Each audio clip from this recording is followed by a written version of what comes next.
We should never allow the government to decide what is acceptable speech and what is unacceptable speech. We should penalize behaviors, not opinions, and not speech. If you start trying to regulate speech, you start trying to regulate thoughts, you start trying to regulate beliefs rather than behaviors, there's no way that you're not going to abridge the constitutional rights of millions of Americans.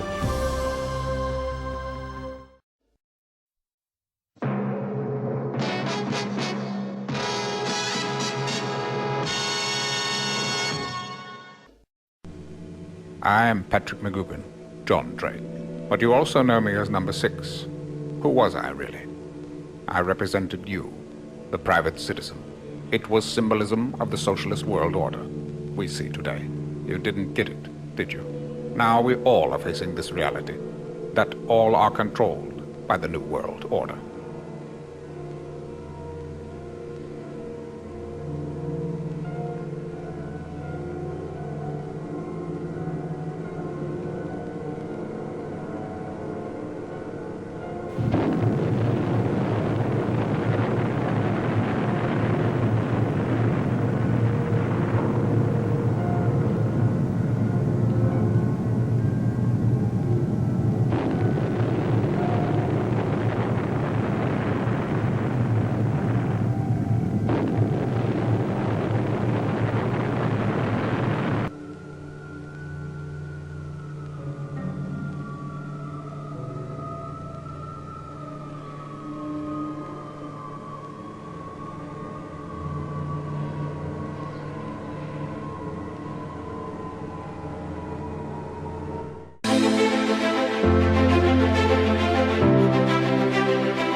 Volkswagen, das Auto.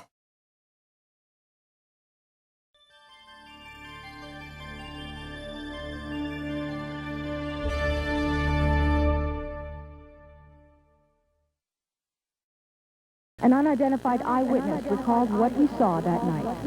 Poor cashier, she didn't make it. You see, he burned a bad boy real bad. I think he's still alive. Good evening. Jurors deciding if Billy Ferry should spend the rest of his life in prison or die in the electric chair are still deliberating. Ferry was found guilty of 5 first-degree murder charges yesterday, and the state of Florida is pushing to get Ferry to the electric chair. Now, Newswatch 8's Chuck Delaney is live at the Hillsborough County Courthouse right now. Chuck, how long have the jurors been deliberating? Just under an hour. The jury went out at 5:03, and it's the same jury that only took 2 hours and 25 minutes to find Billy Ferry guilty on 5 counts of first-degree murder. So the question around here now is, how long will it take for them to decide if Billy Ferry should live or die? With me is Gene Carter. His daughter was a victim of the supermarket fire. He sat through the entire proceedings and was silent, and now he is talking. Mr. Carter, your feelings on this? We're delighted with the decision that the jury today, that as we had felt all along, that Ferry was guilty of first-degree murder, and that now we're just waiting for them to make the decision to send him to the electric chair. You thought all along he knew right from wrong? Absolutely. Never a doubt in my mind that he knew exactly what he was doing at the moment that he committed the crime. Mr. Carter, thank you for joining us live. Jurors in this second phase, in this sentencing phase, had a shock when Billy Ferry stood up and insisted that he be heard. Against the advice of his attorneys, he told the jury that they are the victims of a Russian takeover plot. I know I look like a pretty cruel guy, but this is war, and war's hell. I don't know what to say. Ferry's surprise statement became the centerpiece of the defense team's effort to save him from the electric chair. Truth and nothing but the truth, every God?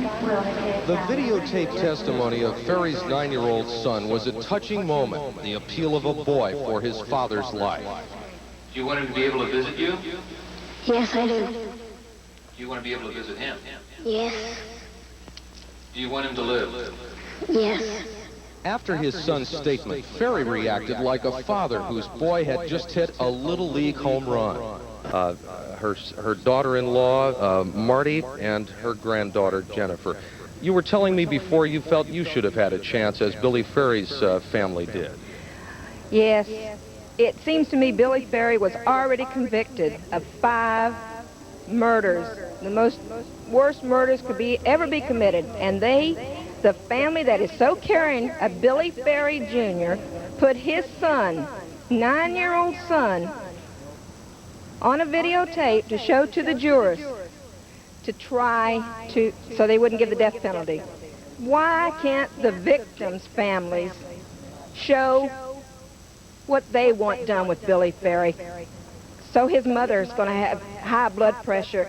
But the point that gets me is they put the little 9-year-old boy, who nobody has any hard feelings against that boy whatsoever, the caring family submitted him to this, and then he didn't want to answer any more questions. And you didn't get your say? No, didn't get my say. Thank you, Mrs. Vance. Virginia Vance, one of the families who are waiting here tonight for this jury's recommendation. Hugh? Deliberated for an hour now on the fate of Billy Ferry. They must recommend either life in prison or death in the electric chair for the Winn-Dixie firebomber. Action News reporter John Crane is live now at the courthouse. And John, what's the latest? Well, the latest is, and it was just a couple of seconds ago, I was informed that the jury has called for the judge. They do have a recommendation, although right now we do not know what it is. The jury is going to file back into the courtroom and tell us what it is, whether Billy Ferry is going to die in the electric chair by their recommendation or whether they're going to grant him mercy. Now, earlier today, they got to hear from Billy Ferry once again. He wanted to talk against his lawyer's advice. You just made the biggest mistake of your life. If you want to go communism, that's your business, but it's hell. You just gave the Russians exactly what they wanted. Ferry says the Russians want to kill off America and believes they control jurors' minds with thought waves. The effort to keep Ferry out of the electric chair brought 2 medical experts to the stand. Both say he's severely deranged. Jurors also had a chance to hear from Billy Ferry's 9-year-old son in videotaped testimony. Do you want him to be able to visit you? Yes, I do.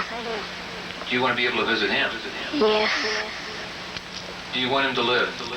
Yes. But in pushing for a death sentence, prosecutors tried to show the pain and suffering of Ferry's victims, giving the jury photographs of their burn-ravaged bodies. A nurse said painkillers offered little relief before they died. Their body is like one big open wound. But Ferry says, despite appearances, he had to do it. I know I look like a pretty cruel guy, but this is war, and war is hell.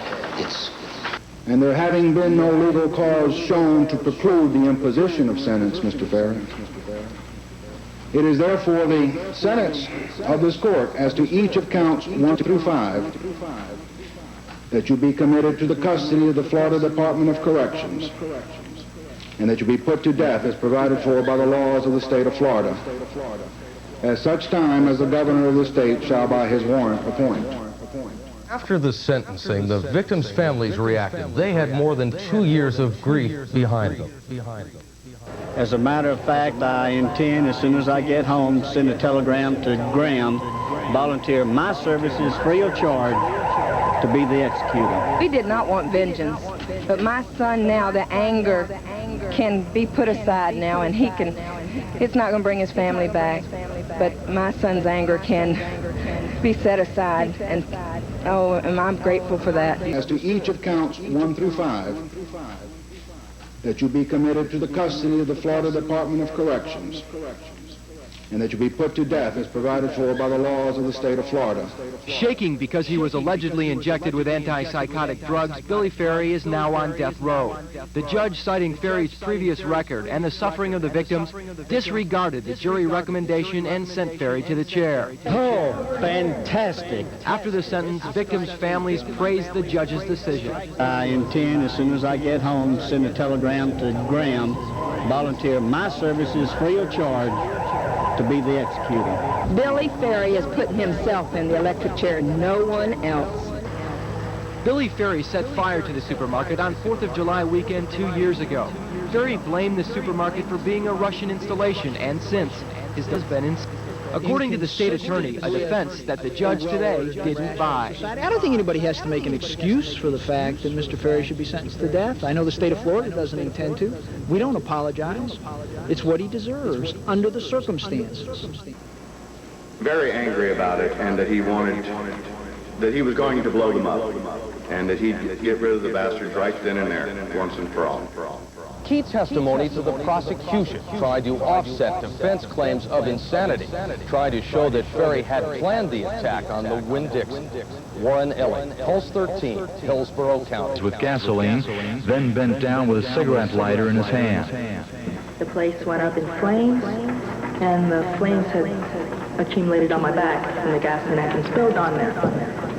I tried to roll over. I rolled on some cushions. That didn't seem to help any, so I got myself back up. And Bag boy Ellis Pajol was one of the lucky ones. He lived through the tragedy. 5 people, including a 4-year-old girl, didn't. I was down on my knees, and the first thing I saw was a baby walk out of the fire that was still on fire, and clothes had been burned off. You couldn't really tell if it was a boy or a girl. And she was walking around in shock. Witnesses say there were a lot of people around the supermarket checkout counters when they saw a wall of orange flames and people on fire. The whole front end of the store exploded, and it caused a big mushroom of flame, and it flew around up through the front window and up and curled across the back of the store.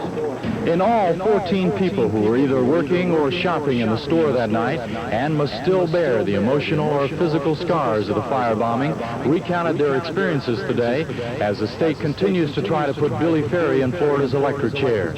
At the Hillsborough County Courthouse, I'm Jim Larson, Action News. Rated PG-13.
There's a square out there. Can you guess the square? Do you think that you can find it?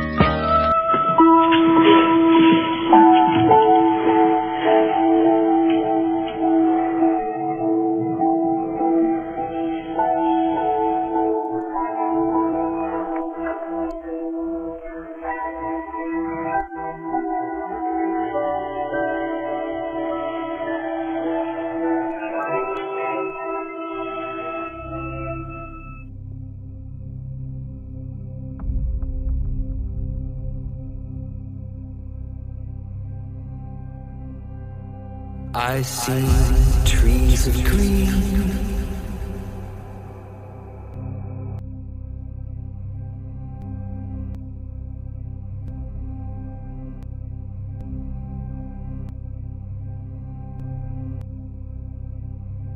red roses too.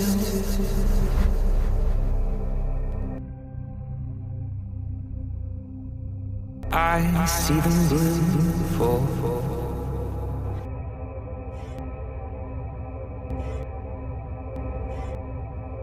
I love you.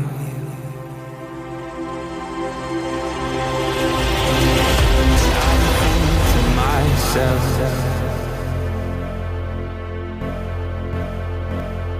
oh, what a wonderful